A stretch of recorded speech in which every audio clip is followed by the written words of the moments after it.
Catherine, bonjour à tous. Alors, dans cet ouvrage, la jeune écrivaine parle de sa maladie et des méthodes pour arriver à avoir une vie normale.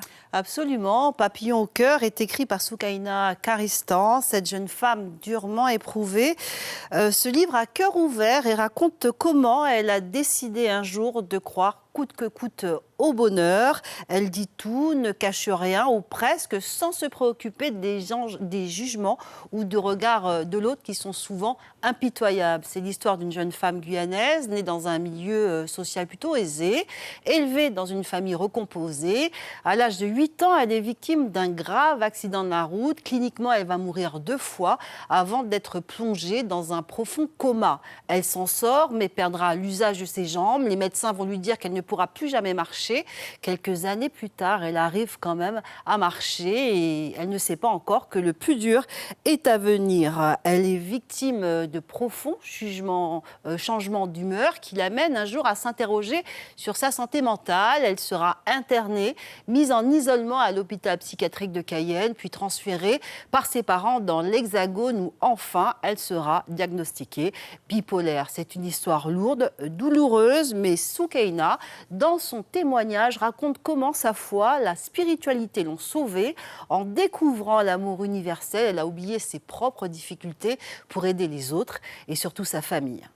Alors, aujourd'hui, les récits de vie se multiplient, Marie-Claude. Absolument, c'est un style littéraire. Papillon au cœur de Soukaina Karistan n'est pas un roman, ce n'est pas un essai, ce n'est pas une fiction. Il s'agit tout simplement d'un témoignage, d'un récit de vie. Ce témoignage est plutôt court, il est surprenant.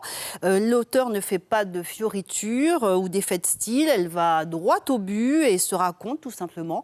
Le récit de vie est un style, donc je l'ai dit, littéraire. Il raconte l'histoire d'une personne. Il peut se présenter sous des formes variées, biographie, autobiographie, journal intime et mémoire. Après avoir mis des mots, des paroles sur des expériences douloureuses, les auteurs ressentent souvent une délivrance et un soulagement. Cette jeune femme, aujourd'hui, elle a un peu plus de 30 ans.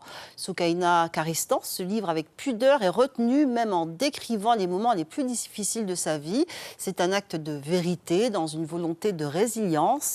C'est une jeune femme du temps présent qui entend, par son histoire hors du commun, inciter d'autres personnes à se libérer et surtout à sensibiliser chacun de nous à la difficulté que peut représenter les maladies mentales. Papillon au cœur de Soukaina Karistan, une rubrique que vous pourrez retrouver dès demain sur guyane-la-première.fr. Catherine.